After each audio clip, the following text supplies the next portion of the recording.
നമസ്കാരം. ഞാൻ Moideen Shah, Indian union കോൺഗ്രസിൻ്റെ പ്രസിഡന്റ്. ബഹുമാന്യ നിങ്ങൾക്കെല്ലാവർക്കും എൻ്റെയും എൻ്റെ പാർട്ടിയുടെയും അകമഴിഞ്ഞ അഭിനന്ദനങ്ങളും ആശംസകളും. ഇന്ന് ജൂൺ 5 പരിസ്ഥിതി ദിനമാണ്. പ്രകൃതിയെ സംരക്ഷിക്കേണ്ട ബാധ്യത ഓരോ മനുഷ്യനുണ്ട്. അതിൽ നമ്മളെല്ലാവരും ഭാഗവാക്കാകണം എന്ന് പറഞ്ഞുകൊണ്ട് നമുക്ക് തുടങ്ങാം.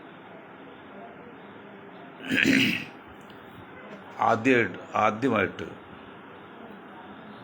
അൻവറിനെ കുറിച്ച് കഴിഞ്ഞ ചില ദിവസങ്ങളിൽ ചില വിരുദ്ധ അഭിപ്രായങ്ങൾ പറഞ്ഞെങ്കിലും ഒരു കാര്യത്തിൽ അദ്ദേഹത്തെ നമ്മൾ 100% അംഗീകരിക്കാം.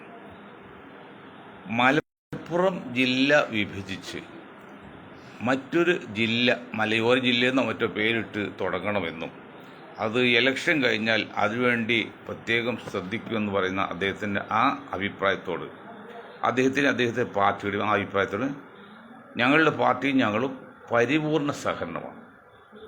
നമുക്ക് ഒരുമിച്ച് പിടിക്കാം. തലസ്ഥാനം മധ്യകൾക്ക് മാറ്റുക എന്നുള്ളതും ഉത്തര കേരള സംസ്ഥാനവും രണ്ടും പ്രായോഗികമല്ല. ഇത് പ്രായോഗികമായിട്ടുള്ള എന്താണ്? സെക്രട്ടേറിയറ്റിൻ്റെ അനക്സ് മധ്യ കേരളത്തിൽ തുടങ്ങുക, തലസ്ഥാനം തിരുവനന്തപുരത്ത് നിലനിർത്തിക്കൊണ്ട് തന്നെ എല്ലാ പവറും അധികാരമുള്ള സെക്രട്ടേറിയറ്റിൻ്റെ അനക്സ് മധ്യ കേരളത്തിൽ തുടങ്ങുക. അതിനൊപ്പം തന്നെ മലപ്പുറം ജില്ല വിഭജിച്ച് കോഴിക്കോട് വയനാട് ചേർത്തിട്ട് ഒരു മലയോര ജില്ലയുടെ പേരൊക്കെ പിന്നെ ഇടാം.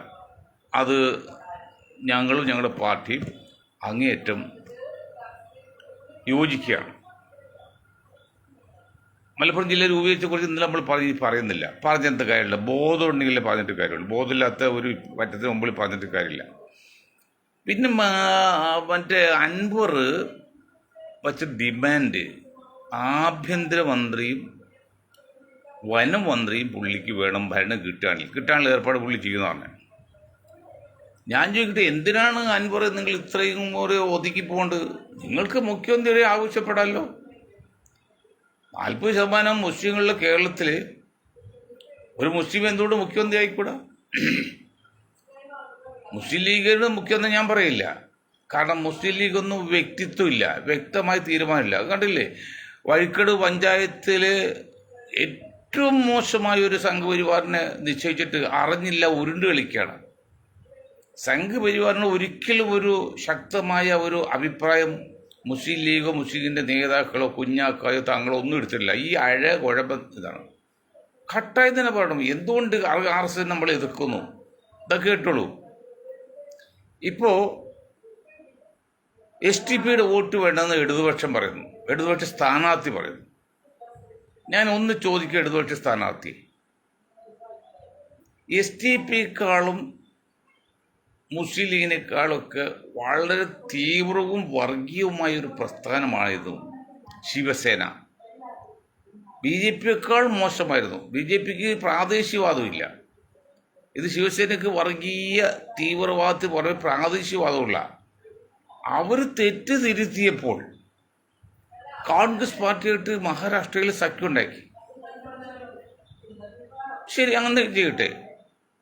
അതേസമയത്ത് സംഘപരിവാറോ, നിങ്ങളിപ്പോൾ ഇടതുപക്ഷ സപ്പോർട്ട് ചെയ്ത് സംഘപരിവാറുണ്ടല്ലോ, ഒരു വിഭാഗം ജനതയെ ജീവിക്കാൻ പോലും അനുവദിക്കാത്ത, അതായത് പ്രവാചകന്റെ കാലത്ത് ഡാർക്ക് യുഗം എന്നാണ്, ഡാർക്ക് ഏജ്, അന്ധകാര യുഗത്തിൽ ജനിച്ചതിന് ശേഷമാണ് പെൺകുട്ടികളെ ജീവനോടെ കുഴിച്ചിട്ടതെങ്കിൽ ഇന്നത്തെ മോഡേൺ ഏജ്, ആധുനിക യുഗത്തിൽ പെൺകുട്ടികളെ ജനിക്കാൻ പോലും അവസരം കൊടുക്കാതെ ഗർഭാശയത്തിൽ വെച്ചിട്ട് ഭ്രൂണഹത്യ നടത്തല്ലേ? ഇവിടെ ഭയങ്കര ശിക്ഷയൊക്കെ ഉണ്ടെങ്കിലും എത്രയോ സ്ഥലങ്ങളിൽ പെൺകുട്ടി ഭ്രൂണഹത്യ നടത്തണം. അപ്പം അത് വെച്ച് നോക്കുമ്പോൾ ജീവിക്കാൻ അനുവദിക്കണ്ടോ? ഇനി STP പോലുള്ള പാർട്ടികൾക്ക് അവർക്ക് മറ്റൊരു സമുദായത്തെ ജീവിക്കാൻ അനുവദിക്കാനില്ല എന്ന് പറയുന്നില്ലല്ലോ. ഞാൻ STPയുടെ എല്ലാ പോളിസിയോടും യോജിക്കുന്നല്ല, പക്ഷെ പറയാണ് ഹിന്ദു സമുദായം ഇന്ത്യയിൽ ജീവിക്കാൻ പാടില്ല എന്നവർ പറയുന്നുണ്ടോ? അല്ലെങ്കിൽ ക്രിസ്ത്യൻ സമുദായം ഇന്ത്യയിൽ ജീവിക്കാൻ പാടില്ല, ദളിത് സമുദായം ജീവിക്കാൻ പാടില്ല അങ്ങനെ പറയുന്നുണ്ടോ? ഇവിടെ മുസ്ലിം സമുദായം ജീവിക്കാൻ പോലും അവകാശവും അവസരം കൊടുക്കാത്ത ഒരു ഭരണകൂടവും ഭരണയല്ലേ ശിവസേന അല്ലെങ്കിൽ RSS സംഘപരിവാർ. ഇപ്പം മഹാരാഷ്ട്ര ഭരിക്കുന്നത് ഇപ്പോൾ BJP ആണ്. അവിടെ ഒന്ന് ശ്രദ്ധിച്ചതിൽ കോൺഗ്രസ് ഭരണം കിട്ടുമായിരുന്നു. അത് കോൺഗ്രസിൻ്റെ ആ തെമ്മാടിത്തരം എന്ന് പറയും, തെമ്മാടിത്തരക്കാർ ആ ഭരണം BJP കൊണ്ടുപോയി. ഇപ്പം ഉണ്ട് ഒരു ഹിന്ദു ആപ്പ് ഉണ്ടാക്കിയേക്കാണ്. ഹിന്ദു ആപ്പ് എന്നാണ് ഹിന്ദുക്കൾ പർച്ചേസ്, അവർ വേറെ ആദ്യം ഇറക്കിയത് കൊടുക്കരുത്. എന്നിട്ട് അവർ പറഞ്ഞൊരു ഒരു ആനുകൂല്യമല്ലോ, നിങ്ങൾ ഉണ്ടാക്കിയോ മുസ്ലിം ആപ്പ്. അതിൻ്റെ അർത്ഥം അറിയാമോ? ഞാൻ പറഞ്ഞല്ലോ, ഒരു മരത്തിൻ്റെ മുകളിൽ ഒരു കരടി ഇരിക്കുകയാണ്, താഴെ വനവേടൻ അൻപ് വലിച്ച് നിൽക്കുകയാണ്, അല്ല താഴെ ഒരു പാമ്പ് സിംഹം കടുവ നിൽക്കുകയാണ്. അപ്പോൾ താഴോട്ട് പോയി രക്ഷയില്ല, മുകളിൽ പോയി രക്ഷയില്ല. അപ്പോൾ മുകളിലത്തെ കരടി പറഞ്ഞു, ഈ ഒരു വനവേട അമ്പ് കൊലച്ച് മരത്തിൻ്റെ മധ്യഭാഗത്തിരിക്കുകയാണ്, അല്ലെങ്കിൽ കരടി താഴെ ഇരിക്കുകയാണ്. അപ്പോൾ കരടി കാലിൻ്റെ തലയിൽ തോണ്ടിക്കൊണ്ട് പറഞ്ഞ്, താഴെ അയാൾ ആക്രമിക്കാൻ അമ്പെഴുതാൻ, അയാൾ അമ്പെഴുതാൻ ശ്രമിക്കുന്ന ആ സമയം കൊണ്ട് കരടിക്ക് ഇയാളെ പിടിച്ചു തിന്നാം. ബുദ്ധിമാനായ വനവേടൻ ഇത് മുകളിൽ ഇത് കരടി താഴെ ഇട്ടുകൊണ്ടാണ് പുലിയെ വെടിവെച്ച് അമ്പെയ്തത്.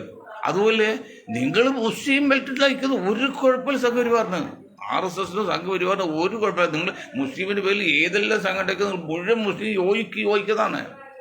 എന്താണ് ഒരു 20% ഒരു വെള്ളം ഒഴുകി വരാണ്. ഒരു പാത്രത്തിൽ 20%, മറ്റു പാത്രം 80%. അപ്പോൾ എത്ര വെള്ളം ഒഴുകി വന്നാലും 20% കൊള്ളുന്ന 20 ലിറ്റർ കൊള്ളുന്ന പാത്രത്തിൽ അതിൽ കൊള്ളുള്ളൂ. ബാക്കി 21 മുതൽ പോകുന്ന എവിടെയാ പോകുന്നത്? 80-ലേക്കല്ലേ? അതാണ് ഉദ്ദേശിച്ചത്. അതാണ് അവരുടെ ഏറ്റവും വലിയ ടെക്നിക്ക് തന്ത്രവും. ഇത് എത്ര കമ്മ്യൂണിസ്റ്റുകാർക്ക് മനസ്സിലായിട്ടുണ്ട്, എത്ര ലീഗുകാർക്ക് മനസ്സിലായിട്ടുണ്ട്. നമ്മൾ അന്ധമായ RS വിരോധം പറയല്ല, അങ്ങനെയുള്ളതൊന്നുമില്ല. പക്ഷെ ജീവിക്കാൻ അനുവദിക്കില്ലാത്ത രീതിയിൽ പോകുമ്പോൾ നമുക്ക് എങ്ങനെ സപ്പോർട്ട് ചെയ്യാൻ പറ്റും?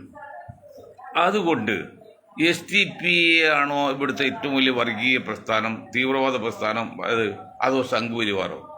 സംഘപരിവാരം ആയാലും പറഞ്ഞ് വിശ്വസിക്കുമോ? കാരണം രാജ്യം ഭരിക്കുന്ന കക്ഷിയാണ്. ആരും ഭരിക്കുന്ന കക്ഷി തീവ്രവാദമാണ്, ഭീകരവാദമാണ്, അല്ലെങ്കിൽ വർഗീയവാദം എന്ന് പറഞ്ഞാൽ വില പോവില്ല. കാരണം രാജ്യം ഭരിക്കുന്ന കക്ഷിയിൽ തെറ്റാൽ ശരിയായാലും ഭൂരിപക്ഷമായിട്ട് നിൽക്കാണല്ലോ. അത് പറഞ്ഞാൽ വില പോവും. പക്ഷെ പകരം SDP വോട്ട് വേണ്ടത്. കമ്മ്യൂണിസ്റ്റ് പാർട്ടിയും CPM-ഉം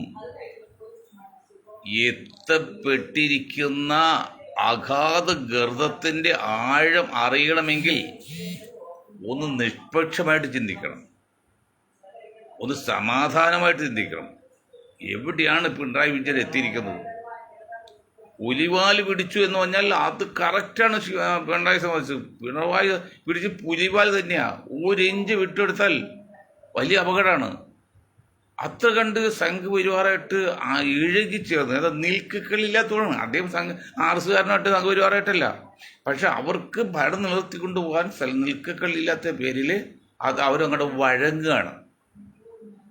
അതാണ് അവസ്ഥ. ഇനി ഞാൻ കോൺഗ്രസിനോട് അല്ലെ ഈ സതീശനെ ഇപ്പം ചിരിച്ച് കളിച്ച് മറഞ്ഞു വരുന്നുണ്ട്. എന്തൊരു സന്തോഷം ചിരിയാണ്. എന്തുകൊണ്ട് സ്വർഗം കിട്ടിമട്ടാണല്ലോ, ഞാൻ പിടിച്ച് മുഴുവൻ ശരിയായി, അത് തന്നെ. ഇനി അൻവർ ഇല്ല എന്ന്.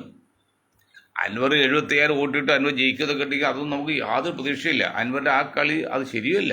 പക്ഷെ എങ്കിലും അൻവർ വന്ന പോയിന്റ് ചില കാര്യങ്ങളില്ലേ? കാരണം എന്തുകൊണ്ടാണ് സതീശ കഴിഞ്ഞ പ്രാവശ്യം UDF 2 പ്രാവശ്യം തോറ്റത്? വല്ല കാരണം അറിയാവോ? സതീഷിന് മനസ്സിലാകുന്നത് വല്ല എന്താന്നുള്ളത്. ഇത് കാരണം കേട്ടോ. അതായത് 40% വരുന്ന മുസ്ലിം ജനസംഖ്യ കേരളത്തിൽ. നിങ്ങൾ സംഘപരിവാർ തന്നെ പറഞ്ഞാണ്. അതേ സ്ഥാനത്ത് കോൺഗ്രസ് 2 ഗ്രൂപ്പിലാണ്. അന്തോണി കോൺഗ്രസും കരുണാകര കോൺഗ്രസും. അത് കഴിഞ്ഞ് പിന്നെ ഉമ്മൻചാണ്ടി കോൺഗ്രസും പിന്നെ രമേശ് കോൺഗ്രസും, അങ്ങനെ ഗ്രൂപ്പ്. അപ്പോൾ എന്തെങ്കിലും പങ്കിടുമ്പോൾ അവർ ഒരു പണിയെടുക്കാതെ പങ്കിട്ടെടുത്ത് അതിലൊരു നക്കാപ്പീച്ച വിഹിതം ലീഗിനും കൊടുക്കും. എന്നിട്ട് ഈ വോട്ട് എവിടെ നിന്ന് കിട്ടുന്നത്? ഇതൊക്കെ കിട്ടുള്ളൂ.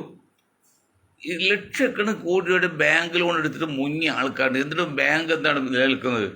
അതുപോലെ തന്നെ അതിനൊക്കെ ഒരു പെട്ടി മുകളിലോ ആളില്ലാതെ അവകാശമില്ലാത്ത കോടിക്കണക്കിന് രൂപ ബാങ്ക് കിടപ്പുണ്ട്. ആ പണം ബാങ്കിൽ തന്നെയാണല്ലോ, റോൾ ചെയ്യല്ലത്. അങ്ങനെ റോൾ ചെയ്തുകൊണ്ടാണ് ബാങ്ക് പൊളിയാൻ നിൽക്കുന്നത്. ഏത് ബാങ്ക് എടുത്താൽ എല്ലാ ബാങ്കിലോട്ട് കോടിക്ക് രൂപ അവകാശമില്ലാത്തത്, മരിച്ചു പോയതും ചത്തുപോയതും വിട്ടുപോയതും കിടപ്പുണ്ട്. അതിൻ്റെ കണക്ക് പിന്നെ പറയാം. അതുപോലെ ഈ കോൺഗ്രസ് ഈ ഗ്രൂപ്പ് കളിച്ച് ആനുകൂല്യം പങ്കിട്ട് അല്പം നക്കാപ്പിച്ച ലീഗിന് കൊടുത്തിട്ട് മുന്നോട്ട് പിടിച്ചത് ഈ 40% വരെ മുസ്ലിങ്ങൾ വോട്ട് കിട്ടിയിട്ടാ. അവിടെ ചെറിയൊരു വിള്ളിൽ വന്നു. സതീശൻ കേൾക്കണം. ഇതാരെയും സതീശ് ഇതിലേക്ക് എത്തിക്കണം. ഞാൻ ഈ സതീശിന് വാട്സപ്പിൽ ചെയ്ത് കൊടുക്കാം. അതായത് അറബിക് സർവകലാശാല വേണമെന്ന് പറഞ്ഞുകൊണ്ട് കേരളത്തിലെ മുസ്ലിങ്ങൾ, പ്രത്യേകിച്ച് മലബാറിലെ മുസ്ലിങ്ങൾ, 10,000-കണക്കിന് മുസ്ലിങ്ങൾ 4 പ്രാവശ്യം സെക്രട്ടേറിയറ്റിൽ വന്നു സമരത്തിന് വേണ്ടി. ഈ ഒരു UDF കോൺഗ്രസ്, ഒരു ലീഗിൻ്റെ നേതാക്കൾ തിരിഞ്ഞു നോക്കി വെച്ചാൽ അവർ കളിയാക്കായിരുന്നു. ഒരു അച്ചായം പറഞ്ഞല്ലോ, ഞങ്ങൾക്ക് ബൈബിൾ കോളേജ് തുടങ്ങിയാലാണ് ഫണ്ട് നിൽക്കുന്നത്. അങ്ങനെ ഉമ്മൻചാണ്ടി, മാണി സാറ്, ആ ചീഫ് സെക്രട്ടറി അച്ചായൻ, കുഞ്ഞാക്കാട് അസിൽബന്തി, ബഷീർ, അനൂച്ചിൽ മാത്രം അവർ കളിയാക്കായിരുന്നു. അതേ സ്ഥാനത്ത് 10,000 പേര് പോലും സംസാരിക്കാത്ത ഒരു ഭാഷയാണ് സംസ്കൃതം കേരളത്തിൽ. എന്നിട്ട് ഞാൻ അതിന് സർവകലാശാല കാലിൽ തുടങ്ങി. ഒരു തെറ്റുമില്ല. ഞങ്ങൾ അന്നും ഇന്നും പറഞ്ഞു സംസ്കൃത സർവകലാശാല തുടങ്ങിയതിൽ ഒരു തെറ്റുമില്ല. നമ്മൾ അപ്രീഷിയേറ്റ് ചെയ്യാണ്. ഏത് ഭാഷ ആര് പഠിക്കുന്ന നല്ലതാണ്, ഒരു സംശയമില്ല. പക്ഷെ ഇത് 800 കോടി ജനങ്ങളിൽ 300 കോടിയോളം പേര് ഒരു ഇതിലും മറ്റിലും ഉപയോഗിക്കുന്ന ഭാഷയുടെ ലോകത്ത് അറബി ഭാഷ മുസ്ലിങ്ങൾ മാത്രമല്ല, യഹൂദന്, പാർസിയുടെ, സിഖിൻ്റെ ഒക്കെ എല്ലാം ഉണ്ട്, അല്ലെങ്കിൽ അറബിയുടെ ഒക്കെ ഉണ്ട്. ആ ഒരു ഭാഷയ്ക്ക് വേണ്ടി അറബിക് സർവകലാശാല തുടങ്ങാൻ പറഞ്ഞപ്പോൾ ഈ കുഞ്ഞാക്കായും ബഷീറും എന്തുകൊണ്ട് സമ്മതിച്ചില്ല? നിങ്ങളെല്ലാം മുൻകെടുക്കണം. അന്ന് ഭരിക്കുന്ന കോൺഗ്രസ് അല്ലേ, ഇവിടെ ഉമ്മൻചാണ്ടി അല്ലേ. നിങ്ങൾ പുള്ള കളിച്ച് അത് പറ്റൂല എന്ന് പറഞ്ഞു.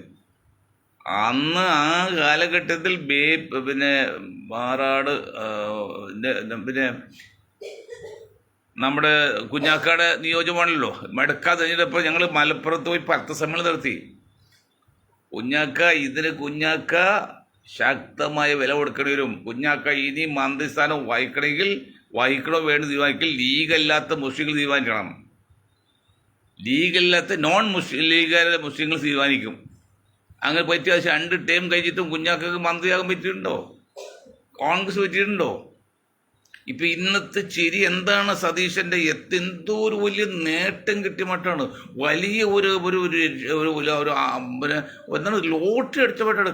കുറിഞ്ഞ് തിരിച്ച് ചരിച്ച് കുറേ പെണ്ണുങ്ങളൊക്കെ ആയിട്ട് ആഭാസ നടത്തമൊക്കെ ആയിട്ട് പോവാണ്.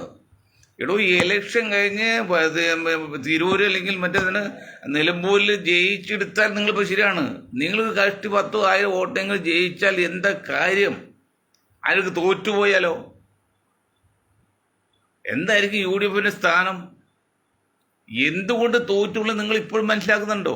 നിങ്ങൾ ഒരു പണിയെടുക്കാതെ കോൺഗ്രസ് പാർട്ടി ഗ്രൂപ്പ് പങ്കിട്ടെടുത്ത് ഒരു നക്കാപ്പിച്ച ലീഗിന് കൊടുത്തിട്ട് മുസ്ലിം സമുദായത്തിൻ്റെ N ബ്ലോക്കുകൾ 90% വോട്ട് UDFിന് ആൾക്കാർ ചെയ്തു. അതൊന്ന് മാറി 2% വോട്ട് കൂടെ മാറിയപ്പോഴാണ് 99 കമ്മ്യൂണിസ്റ്റ് എത്തിയത്.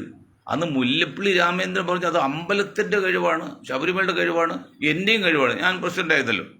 ഞങ്ങളുടെ അമ്പലത്തിലെ കഴിവുണ്ടില്ലെന്ന് നമ്മൾ പറയുന്നില്ല. പക്ഷെ ആ അമ്പലമൊക്കെ പക്ഷേ പാർലമെൻറ്റ് ഇലക്ഷൻ ഉണ്ടായപ്പോൾ അസംബ്ലി ഇലക്ഷൻ ഉണ്ടായില്ലോ, 2 പഞ്ചായത്ത് ഇലക്ഷൻ ഉണ്ടായില്ലോ, 2 അസംബ്ലി ഇലക്ഷൻ അപ്പോഴുണ്ടായില്ലേ ഈ അമ്പലമൊക്കെ. എന്താ പോയത്? വോട്ട് അതിൽ ഒരു ബൂത്തിൽ നിന്ന് ഒരു 500-1000 വോട്ട് വെച്ച് മാറിയാണ്ടല്ലോ. 60 മണ്ഡലങ്ങൾ ജയിച്ചിരിക്കുന്നത് 500-നും 2000 എടുക്ക് വോട്ടാണെന്ന് നിങ്ങൾക്കറിയാം, എനിക്കറിയാം. അറിയില്ല, ഞാൻ കണക്കുതരാം. 60 മണ്ഡലങ്ങൾ കേരളത്തിൽ ജയിച്ചിരിക്കുന്നത് 500-നും 2000 എടുക്കാണ് എന്ന് പറഞ്ഞാൽ ഒരു 1001 വോട്ട് മറിച്ചു പോയാൽ അതുപോലെ തിരിച്ചു വരും, അല്ലെങ്കിൽ ഇതുപോലെ തിരിച്ചും പോകും. അങ്ങനെയാണ് 60 മണ്ഡലങ്ങൾ മാറിയതിൻ്റെ പേരിലാണ് 99 എത്തിയത്. അല്ലാതെ മാർക്സിസ്റ്റ് പാർട്ടിക്ക് അടുത്ത കാലത്ത് ഒരു പ്രത്യേക ആൾക്കൂട്ടം ഉണ്ടായിട്ടില്ല, ഒരാൾ പോലും കൂടുതൽ തന്നിട്ടില്ല. അവർക്ക് ആകെ കേരളത്തിൽ 5 ലക്ഷം മെമ്പർമാരുള്ളൂ, ടോട്ടൽ ഇന്ത്യയിൽ 10 ലക്ഷം ഉള്ളൂ. ആ സ്ഥാനത്ത് 23 ലക്ഷം മെമ്പർമാർ ലീഗ് ഉണ്ടെന്ന് പറയുന്നു. അപ്പം അറിയാമല്ല മെമ്പർഷിപ്പ് വ്യത്യാസം. മാർക്സിസ്റ്റ് പാർട്ടിയിൽ മെമ്പർ എന്നാലും വലിയ പ്രയാസമാണ്. അങ്ങനെ ചെല്ലുന്നവർക്ക് മെമ്പർഷിപ്പ് കൊടുക്കില്ല. മുസ്ലിം ലീഗ് കൊടുക്കാതെയോ ഏത് പറയാത്ത എല്ലാവർക്കും മെമ്പർഷിപ്പ് കൊടുക്കും. അപ്പം എനിക്ക് കണ്ടപ്പോൾ ഇഷ്ടമോ എനിക്കറിയില്ല, കാരണം ഞാൻ എതിർവില്ലത്. അങ്ങനെയാണ് 23 ലക്ഷം. 1,10,00,000 ലക്ഷമുള്ള മുസ്ലിങ്ങളിൽ 23 ലക്ഷം പോലെ 25 ലക്ഷം മൊത്തം പിടിച്ചോ. 25 ലക്ഷം പോലെ 75-80 ലക്ഷം മുസ്ലിം പുറത്ത് കിടക്കാണ്.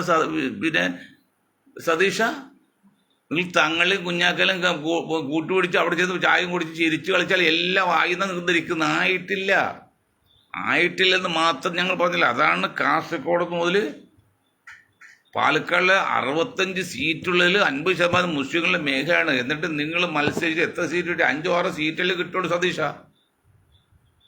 ബാക്കിയെല്ലാം കിട്ടിയോ? ലീഗ് കൂടെ ഉണ്ടായിരുന്നെങ്കിൽ നിങ്ങൾക്ക് 65 കിട്ടണ്ടല്ലേ? അപ്പോൾ ലീഗ് എന്ന് ഞാൻ ലീഗിന് കുറ്റം പറയാം. ലീഗ് എന്ന് പറഞ്ഞാൽ 3-1 മുസ്ലിങ്ങളുടെ സപ്പോർട്ട് അവർക്കുള്ളത്. ബാക്കി മുസ്ലിങ്ങൾ വോട്ട് കോൺഗ്രസ് ചെയ്ത് ലീഗിൻ്റെ ഉദ്ദേശമല്ല. കാരണം കോൺഗ്രസും മുസ്ലിം ലീഗും മുസ്ലിങ്ങൾ തമ്മിൽ ഇന്ത്യയിൽ അഭേദ്യമായി ബന്ധം അന്നുകൊണ്ട് ഈ നിമിഷം വരെ ഉണ്ട്. അതിൽ ചെറിയൊരു വിള്ളൽ വീണത് അറബിക് സർവകലാശാല തുടങ്ങാത്ത പേരിൽ വടക്കൻ മലബാറിലെ മുസ്ലിങ്ങൾ നിങ്ങൾ കളിയാക്കി കോളാമ്പി ഓടുവാക്ക് ഇട്ടോടി അടിച്ചപ്പോഴാണ് അവരൊന്ന് മാറി ചിന്തിച്ച്. അത് ഞാൻ പലവാസം പറഞ്ഞോടെ പറയുന്നില്ല. അങ്ങനെയാണ് ഭരണം പോയത്. ഇപ്പോഴും അവസ്ഥ തെളിഞ്ഞിട്ടില്ല. ഇപ്പം പിന്നെ കമ്മ്യൂണിസ്റ്റ് പാർട്ടിയിൽ പിണറായിയുടെ അമിതമായ ആനുകൂല്യം അല്ലെങ്കിൽ വിധേയത്വം വന്നതിൻ്റെ പേരിൽ അതിൽ കുറച്ച് മാറ്റം വരാൻ വേണ്ടി അവർ ശ്രമിക്കുകയാണ്. ഞങ്ങൾ ശ്രമിച്ചുകൊണ്ടിരിക്കുകയാണ്. അങ്ങനെ ശ്രമിച്ചുകൊണ്ടിരിക്കുകയാണ്. 100% ഉള്ളതിൽ ഒരു 5% ഇനി മാർക്സിസ്റ്റ് പാർട്ടിക്ക് കേരളത്തിലെ മുസ്ലിം വോട്ടുകൾ. ബാക്കി 95% UDF ചെയ്യാൻ വിചാരിച്ചിരിക്കുമ്പോഴാണ് ഈ സതീശനെ പോലുള്ള ഇങ്ങനെ വൃത്തികേട് കാണിച്ചത്. എന്താണ് വൃത്തികേട് കാണിച്ചത്? അൻവർ ചെയ്ത് തെറ്റ് തന്നെ, യാതൊരു സംശയക്കാര്യത്തിലില്ല. പക്ഷെ അൻവർ തെറ്റിയെന്ന് വെച്ചാൽ നമ്മൾ ഇടിച്ചിന് അരച്ചു പോലെ ആക്കണം. അല്ലെങ്കിൽ കുന്തിരി തള്ളു പറയുമ്പോൾ നിങ്ങൾ അവരെയും കൂടെ നിർത്തി ഒരു 10-35 വോട്ടിന് UDF സ്ഥാനാർത്ഥി നിലമ്പൂരിൽ നിന്ന് ജയിച്ചിരുന്നെങ്കിൽ ഈ ചിരിക്കൊക്കെ അർത്ഥമുണ്ടായേനെ. അല്ല, ഇപ്പോഴത്തെ ചിരിക്കുന്ന അർത്ഥമല്ല. നിങ്ങൾ ധരിച്ചിരിക്കുന്നല്ലോ. ഉമ്മൻചാണ്ടി അവിടെ ജയിച്ച്, തൃക്കാക്കര ജയിച്ചു, പിന്നെ പാലക്കാട് ജയിച്ചു, മറ്റേത് ഭൂരിപക്ഷം കുറച്ചൊക്കെ ശരി തന്നെ. പക്ഷെ അതല്ല നിലമ്പൂര് ഇടതുപക്ഷ സ്ഥാനാർത്ഥികളിലും രാഷ്ട്രീയക്കാരെന്ന നിലയിൽ അതിലത്തെ നിസ്സാരക്കാരനല്ല, താത്വികാചാര്യനാണ്. ശേഷം CPM ഒരുപക്ഷെ ബേബിയും അവർ മാറ്റി നിർത്തിയാൽ പിന്നെ താത്വിക ആചാര്യൻ ഒരാളാണ്. പക്ഷെ താത്വിക ആചാര്യന്മാർ രാഷ്ട്രീയത്തിൽ ജയിക്കാറില്ല. അപ്പോൾ അംബേദ്കർ മോശമായിരുന്നോ? അംബേദ്കർ എത്ര പ്രാവശ്യം തോറ്റുപോയിട്ടുണ്ട്. അതുകൊണ്ട് അങ്ങനെ അത്ര ഈസി വാക്കറൊന്നുമല്ല. പക്ഷെ എങ്കിലും അത്ര ഈസി മോശമല്ല, അത്ര മോശമല്ല, മനസ്സിലാക്കണം. അങ്ങനെയുള്ള സ്ഥലത്താണ് ഇപ്പോൾ അൻവർ അത് കളിക്കുന്നത്. അൻവർ ജയിക്കുന്നത് ഒരു പ്രതീക്ഷ നമുക്കില്ല. കാരണം അങ്ങനെ സാധ്യത വളരെ വിരള. ഒരു 10% പോലും ഞങ്ങൾക്ക് പ്രതീക്ഷയില്ല അൻവർ ജയിക്കുന്നത്. പക്ഷെ അൻവർ 90% പ്രതീക്ഷയാണ്, 76+ കിട്ടുന്നു. എന്നെ വിശ്വാസം നിന്നെ പുറപ്പിക്കട്ടെ. പക്ഷെ ഒരു കാര്യം, അങ്ങനെ കളിച്ച് LDF അവിടെ ജയിച്ചു പോയാൽ എന്താണ് സമാധാനം പറയുക എൻ്റെ സതീശ? ബാക്കി എല്ലാവരും ഇപ്പോൾ കുറ്റമില്ല. സതീശ ഒരുത്തൻ മാത്രമാണ് ഇതിനിപ്പോൾ ഈ ആപ്പൂച്ചതാണല്ലോ പുറത്ത് ധാരണ. ശരിയായാലും തെറ്റായാലും ഞാൻ കണ്ട് ആർഭാടിക്കാണ്. കാരണം ഈ ഇതുപോലെ ആർമാദിച്ചപ്പോഴോ പിന്നെ പ്രിയങ്ക ഗാന്ധി വന്ന് ജയിച്ചപ്പോഴും പിന്നെ രാഹുൽ ഗാന്ധി ജയിച്ചപ്പോഴാണ് കോൺഗ്രസ് അനുഭാവികൾ ലീഗ് അനുഭാവികളൊക്കെ ആർമാദിച്ചത്. അതുപോലെ ഇപ്പോൾ സതീശനൊക്കെ വരുമ്പോൾ യോഗത്തിൽ ആർമാദിക്കുകയാണ്. പെണ്ണുങ്ങളോട് കുറെ കൂടെ തൊട്ട് ഒരുമയൊക്കെ പോകുന്നുണ്ട്. അതൊക്കെ പോട്ടെ, രാഷ്ട്രീയമല്ലേ, വല്ലതും വരും. പക്ഷേ നിങ്ങൾ അൻവർ ഒരു 35 വോട്ട് ജയിച്ചതിന് ശേഷമുള്ള അർമാദിത്താണെങ്കിൽ അതിലർത്ഥം ഉണ്ടായത്. ഇത് ഒരു 1000 വോട്ടിനാണ് ജയിക്കുന്നത്, അല്ലെങ്കിൽ അവിടെ ജയിച്ചില്ല, എന്തായിരിക്കും അവസ്ഥ? തന്നെയല്ല, ഒരു കാര്യം പറയാം, മുസ്ലിം ലീഗ് ഉൾപ്പെടെ കോൺഗ്രസ് പറയണത് കേരളത്തിൽ മുസ്ലിങ്ങളിൽ ഈ 2/3 മുസ്ലിം ലീഗ് അല്ലാത്ത മുസ്ലിങ്ങളിൽ ഇന്ന് നല്ല ശതമാനം ഉള്ളുകൊണ്ട് അനുകൂലം അൻവറാണ്. എന്തുകൊണ്ടാണ്? അൻവർ മുഖത്ത് നോക്കി കാര്യം പറയുന്നു. അൻവർ പേരിൽ പല തെറ്റുണ്ട്, ഒരു സംശയമില്ല. പക്ഷെ അദ്ദേഹം പറയുന്ന ചില പോയിന്റ് ഉണ്ട്. ഒരു കാര്യം നോക്കുക, മുസ്ലിം ലീഗ് RSSനെയോ പിണറായി വിജയനോ ഒരു വിമർശനം ഉണ്ടാക്കിയിട്ടില്ല. മുസ്ലിം ലീഗ് കുഞ്ഞാക്കയെ പാർട്ടി തങ്ങളൊന്നും. അത് അൻവർ വളരെ ശക്തമായിട്ട് പേര് പറഞ്ഞ് സംഘപരിവാറിനും പിണറായി വിജയന്റെ പേര് പറഞ്ഞാണ് അദ്ദേഹം ഇറങ്ങിയിരിക്കുന്നത്, തെളിവ് സഹിതം. ഈ കോൺഗ്രസ് നേതാക്കൾ, ഏതെങ്കിലും കോൺഗ്രസ് നേതാക്കൾ, ഈ സതീഷ് ഉൾപ്പെടെ RSSന്റെ ഇത് പോയി ഉദ്ഘാടനം ചെയ്ത ചിത്രമല്ലാതെ RSS വിമർശിച്ച ഒരു വാക്ക് ഈ സതീഷിന്റെ കയ്യിൽ നിന്നോ അല്ലെങ്കിൽ കോൺഗ്രസിന്റെ ഏതെങ്കിലും നേതാക്കൾ തോന്നിട്ടുണ്ടോ? ഈ മൃദു സമീപനല്ലേ ഇത്? എത്ര നാൾ കണ്ടുകൊണ്ടിരിക്കും? വളരെ സങ്കീർണമാണ് വിഷയം, വളരെ സങ്കീർണമാണ്. നിങ്ങൾ ധരിക്കുന്നതിനേക്കാൾ വളരെ ആഴത്തിൽ ജനങ്ങളുടെ ഇടയിൽ കോൺഗ്രസ് നേതാക്കളോട് അമർഷമുണ്ട്. ഇന്നത്തെ ഒരു കോൺഗ്രസ് ഒരാളുണ്ട്, പാലക്കാട്ടെ വെച്ചാണ്, വളരെ ആവേശത്തോടെ അയാൾ വിമർശിക്കും. അത്ര ആത്മാർത്ഥതകളെന്നെ വിളിക്കുക കോൺഗ്രസ് പ്രസ്ഥാനത്തോട്, അത്ര ആത്മാർത്ഥമുള്ള അയാൾ. അതുകൊണ്ടാണ് അത്ര തീവ്രമായിട്ട് പ്രസംഗിക്കുന്നത്. കാരണം സതീശൻ കാണിച്ച ആ മണ്ടത്തരം അതിന് വലിയ വില കൊടുക്കുമെന്ന് പറയുന്നുണ്ട്, കൊടുക്കേണ്ടി വരും എന്ന് പറഞ്ഞത്. കാരണം മാർക്സിസ്റ്റ് പാർട്ടിയും പിണറായി സഖം വെറുതെ ഇരിക്കില്ല. ഈ ഒരു ഗ്യാപ്പിൽ ആര്യാടൻ മുഹമ്മദിന് ശേഷമുള്ള ആര്യാടൻ ഫാമിലിയുടെ കുത്തക മലബാറിൽ നിന്നും കോൺഗ്രസിൽ മാറ്റാനുള്ള ശ്രമം നടത്തുന്നുണ്ട്. അവർക്കൊരു അവസരമല്ല ഇത്, അവരും കാലുവാരും. അല്ലെങ്കിൽ എന്തുകൊണ്ടാണ് ആര്യാടനെ കഴിഞ്ഞ പ്രാവശ്യം ആര്യാടൻ ഷൗക്കത്ത് തോറ്റത്? രണ്ടാമതൊരു സീറ്റ് കൊടുത്തില്ല. ഇവിടെ ഒരു കാര്യം മനസ്സിലാക്കും, അൻവർ ആര്യാടന് വെറുപ്പ് നമുക്ക് മനസ്സിലാക്കാം, അത് വ്യക്തി വൈരാഗ്യമാണ്, വേറെ അല്ല. ഇവിടെ നിങ്ങൾ ഒരു കാര്യം മനസ്സിലാക്കണം, ഞാൻ വല്ല ഉമ്മൻചാണ്ടി മകനോട് മത്സരിച്ച് ഒരു പ്രശ്നം ഉണ്ടായില്ല, ഒരു ഗ്രൂപ്പ് ഉണ്ടായില്ല, ഈസി ആയിട്ട് 36,000 ജയിച്ചു. ഉമാ തോമസ് ജയിച്ചു 25,000-30,000 വോട്ട്. ഒരു വിഷയം ഇവിടെ വന്നില്ല. പിന്നെ കാർത്തികേയന്റെ മകൻ മരിച്ചു, അവിടെ ഒരു വിഷയം വന്നില്ല, ജയിച്ചു, രണ്ടാമത് തോറ്റെങ്കിലും. പിന്നെ രമ ജയിച്ച്, അവിടെ നിന്നൊരു വിഷയമല്ലേ. അൻവറിന്റെ എതിർ സ്ഥാനാർത്ഥിയായിട്ട് നിലമ്പൂര് ഇദ്ദേഹത്തിന് ആര്യാടൻ്റെ ഷൗക്കത്ത് വന്നപ്പോൾ അവിടെ ഗ്രൂപ്പിസായി, തകരാറായി. അയാൾ മുസ്ലിമല്ല, മുസ്ലിം വിരോധിയാണ്, സംഘ അനുഭാവിയാണ്. ഇപ്പം എന്താ പറയുക, ചിലർ മുസ്ലിം വിരോധിയാണെന്ന് തോന്നുന്നു, ചിലർ പറഞ്ഞത് സംഘ അനുഭാവിയാണെന്ന് തോന്നുന്നു, സംഘമായിട്ട് തകർന്നത്, ചിലർ ലീഗ് വിരോധിയാണെന്നാണ്. എന്തെല്ലാം പോരായികയാണ്. ഒരു സ്ഥാനാർത്ഥിയായിട്ട് ഒരു മുന്നണി പ്രഖ്യാപിച്ചാൽ ആ മുന്നണി ഒന്നും പിന്നെ അദ്ദേഹത്തെ മോശം പറയില്ല. ഇത് അദ്ദേഹത്തിന് ഗ്രൂപ്പ് കോൺഗ്രസ്, ചില ഗ്രൂപ്പിന്റെ ഗ്രൂപ്പുള്ളതാണ് കോൺഗ്രസ് ഗ്രൂപ്പ് എന്ത് ചെയ്ത് ഈ ഗ്യാപ്പിൽ ആര്യാടനെ തോൽപ്പിക്കാനുള്ള അവസരം കിട്ടുകയാണ്. ആര്യാടൻ തോറ്റു കഴിഞ്ഞാൽ സതീശൻ പ്രതീക്ഷിക്കും പോലെ കോൺഗ്രസ് മുന്നണി വിട്ട് കോൺഗ്രസ് പലർക്കും പിന്നെ BJP ചേരുകയും ചെയ്യാം. അങ്ങനെയൊക്കെ ആരും ചിന്തിച്ചാൽ കുറ്റം പറയാൻ പറ്റുമോ? പറയാൻ പറ്റുമോ? ഇതൊരു മനഃശാസ്ത്ര കൂട്ടായ്മയാണ്. ഇത് 4 കോൺഗ്രസ് അല്ലേ, നിങ്ങൾ മനസ്സിലാക്കും. ഇത് 4 കോൺഗ്രസ് അല്ലേ. ഇന്ന് ഞാനൊരു സ്ഥലത്ത് കാര്യം ചെന്നപ്പോൾ ഞങ്ങളിവിടെ കോൺഗ്രസ് ഇല്ലേന്ന്. ഞാൻ പറഞ്ഞു, നിങ്ങൾ 4 കോൺഗ്രസ് അല്ല, മനസ്സിലാക്കണം. ഇത് ഇന്ത്യൻ യൂണിയൻ കോൺഗ്രസ്സാണ്, നിങ്ങൾ ഇന്ത്യൻ നാഷണൽ കോൺഗ്രസ്സാണ്. നമ്മൾ ഒരിക്കലും ഇന്ത്യൻ നാഷണൽ കോൺഗ്രസ് എതിർക്കുന്നില്ല. ഇത് വേറെയാണ്, ഇത് കളി വേറെയാണ് മോനെ എന്ന് പറഞ്ഞു. അപ്പോൾ അയാൾക്ക് മനസ്സിലായി, അയാൾ കുറച്ച് പണക്കാരാണ്. അപ്പോൾ കളി മനസ്സിലായി. എന്തുകൊണ്ടാണ് മൊയ്തീൻ ഷായും ഗ്രൂപ്പും ഈ ഇന്ത്യൻ യൂണിയൻ കോൺഗ്രസ് ഉണ്ടാക്കിയത്? മറ്റെല്ലാ പാർട്ടിയും വന്ന് പ്രവർത്തിച്ച് കളഞ്ഞ് അവസാനം കോൺഗ്രസിൽ തുടങ്ങിയ നമ്മൾ ജീവിതാവസാനം കോൺഗ്രസ് തന്നെ പറഞ്ഞാലോ, അതിൽ കാര്യമുണ്ട്, അതൊക്കെ കാര്യമുണ്ടെന്ന് പണ്ട് കാർന്നവർ പറഞ്ഞ പോലെ. അപ്പോൾ ഇന്ത്യൻ യൂണിയൻ കോൺഗ്രസ് വെറുതെ ഇട്ട പേരല്ല. ഇന്ന് ഒരു മഹാൻ പറഞ്ഞു എനിക്ക് കിറുക്കാണെന്ന് പറഞ്ഞു. ഞാൻ ആ മഹാനോട് പറയാണ്, എന്തേരോ കിറുക്കരിക്ക് വിമാനത്താവളം വേണമെന്ന് പറഞ്ഞ് ശ്രമിച്ചു, അത് വന്നില്ല. 25 വർഷം കഴിഞ്ഞ് അങ്കമാലി ഒരു മെഗാ ബൈപ്പാസ് വേണമെന്ന് പറഞ്ഞ് അതിൻ്റെ പണി അടുത്തോണ്ടിരിക്കുകയാണ്. ആലുവപ്പുഴയ്ക്ക് കുറുകെ പിന്നെ പാലം വേണമെന്ന് പറഞ്ഞ് അത് വന്ന്. പിന്നെ എറണാകുളം ജില്ലയിലെ പല ഭാഗങ്ങളിൽ എന്തെല്ലാം കാര്യങ്ങൾ നമ്മൾ പറഞ്ഞ എല്ലാം മോഡലായിട്ട് നമ്മൾ പറഞ്ഞ കാര്യങ്ങളാണ് പറഞ്ഞത്. പിന്നെ എന്തൊരു കിറുക്ക്. പിന്നെ വേറെയുണ്ട്, സൃഷ്ടി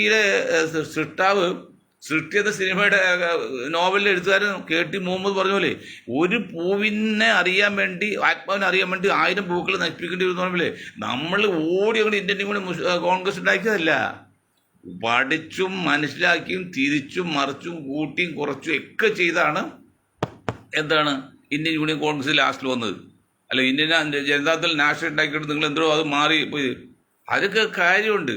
ഒരു കാര്യം മനസ്സിലാക്കണം, ഞങ്ങളുടെ ഗ്രൂപ്പിനെ കുറിച്ച് പറയാം, എന്തുകൊണ്ടാണ് പിന്നെ മധ്യ കേരള തലസ്ഥാനം പ്രായോഗികമല്ലെന്ന് പറഞ്ഞത്? എന്തുകൊണ്ടാണ് ഉത്തര കേരള സംസ്ഥാനം പ്രായോഗികമല്ലെന്ന് പറഞ്ഞത്? അതെല്ലാം സ്റ്റഡി ചെയ്തതിന് ശേഷമാണ്. അതിലൊക്കെ ചില വിഷയങ്ങളുണ്ട്, അതെല്ലാം ഇപ്പം പറയാൻ സമയമില്ല, 2 മണിക്കൂർ വേണ്ടി വരും. അതേ സ്ഥാനത്ത് പിന്നെ സെക്രട്ടേറിയറ്റിൻ്റെ ഒരു അനക്സ് മധ്യ കേരളത്തിൽ വന്നാൽ ഇന്ന് തെക്കൻ കേരളം അനുഭവിക്കുന്ന തിക്കിൽ മാറും, ഇവിടെ ഒരുപിടി നേരിട്ടുണ്ടാവും. അപ്പോൾ ജനങ്ങളിലേക്ക് മെച്ചപ്പെട്ട സേവനം നടത്താൻ വേണ്ടിയാണ് സെക്രട്ടേറിയറ്റിൻ്റെ എല്ലാ പവറുള്ള ഒരു അനക്സ്, ബ്രാഞ്ച് ശാഖ എന്നാണ്, അനക്സ് തുല്യമാണ് അനക്സ് പറയുന്നത്. അപ്പോൾ ആ നിലക്ക് അൻവറിനെയൊക്കെ നമ്മൾ ഈ കാര്യത്തിലൊക്കെ യോജിക്കേണ്ടി വരുന്നു. അൻവറിന് വല്ല സാധ്യതയുണ്ട്. മുസ്ലിങ്ങൾ നല്ല ശതമാനം പിന്നോക്കർ, ദളിത്, ന്യൂനപക്ഷമൊക്കെ ഉണ്ട്. അൻവറിൻ്റെ കൂടെ വരും സതീശ. അൻവർ നിങ്ങൾ അങ്ങനെ എഴുതിത്തള്ളണ്ട. 2 കാര്യം, അദ്ദേഹത്തെ ആവശ്യമായിട്ട് വിദ്യാഭ്യാസമുണ്ട്, പണമുണ്ട്, ആരോഗ്യമുണ്ട്, അധികം പ്രായമല്ല, എന്നെപ്പോലെ വയസ്സൊന്നുമില്ല, 19-54 വയസ്സിട്ടേ ഉള്ളൂ. അപ്പോൾ അതുകൊണ്ട് 20 വർഷം ആയുസ്സുണ്ടെങ്കിൽ കളിക്കാൻ പോകുന്നത് അൻവറാണ് കേരള രാഷ്ട്രീയത്തിൽ. അവിടെ മുസ്ലിം ലീഗിൻ്റെ പ്രഭ പോകും. മുസ്ലിം ലീഗ് ഈ പറഞ്ഞ ഒരു വ്യക്തിത്വം അല്ലെങ്കിൽ ഒരു ശക്തിയും ഇല്ല. അതിൽ ആ മുസ്ലിം എന്ന പേര് ഇടുമ്പോൾ തന്നെ തീർന്നു. അപ്പോൾ അൻവർ ഇവിടെ കളിക്കാൻ പോവാണ്. ഇനി അൻവറുടെ തോറ്റാലും അൻവറിനെ നിങ്ങൾക്ക് എഴുതിത്തള്ളാൻ പറ്റില്ല. അൻവർ 10-30,000 വോട്ട് പിടിക്കുകയാണെങ്കിൽ എന്തായിരിക്കും അവസ്ഥ? പുള്ളി പറഞ്ഞ 76,000 വോട്ടെന്നാണ്. അതൊന്നും നമ്മൾ പ്രതീക്ഷിക്കുന്നില്ല. ജയിക്കാനുള്ള സാധ്യത 10% ഉള്ളൂ, 90% ഇല്ല. ഞങ്ങൾ കിട്ടി പുള്ളിക്ക് 90% ജയിക്കുന്നുള്ള അതൊക്കെ പോട്ടെ. പക്ഷെ അൻവറുടെ 10-50,000 വോട്ട് എല്ലാം വേണം. 5,000 വോട്ട്, 3,000 വോട്ട്, 5,000, 10,000 ഒക്കെ പല കണക്കൂട്ടിലാണ്. ഒക്കെ ശരിയാകട്ടെ. പക്ഷെ മറിച്ച് ഒരു 10-30,000 വോട്ട് പിടിക്കുകയാണെങ്കിൽ അതിപ്പോൾ പോയിന്റ് ഇതാണ്.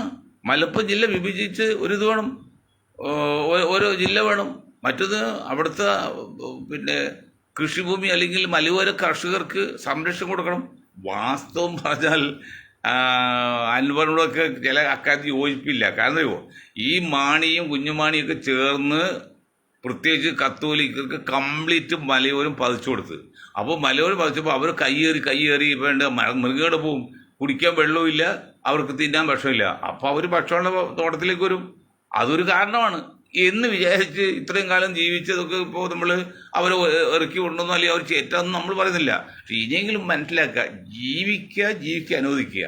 അത് മൃഗങ്ങൾക്കാണെങ്കിലും അതും കൂടി ശ്രദ്ധിക്കണം. അന്ധമായ മലയോര കർഷകരുടെ സ്നേഹം കാണിച്ചാൽ പോരാ.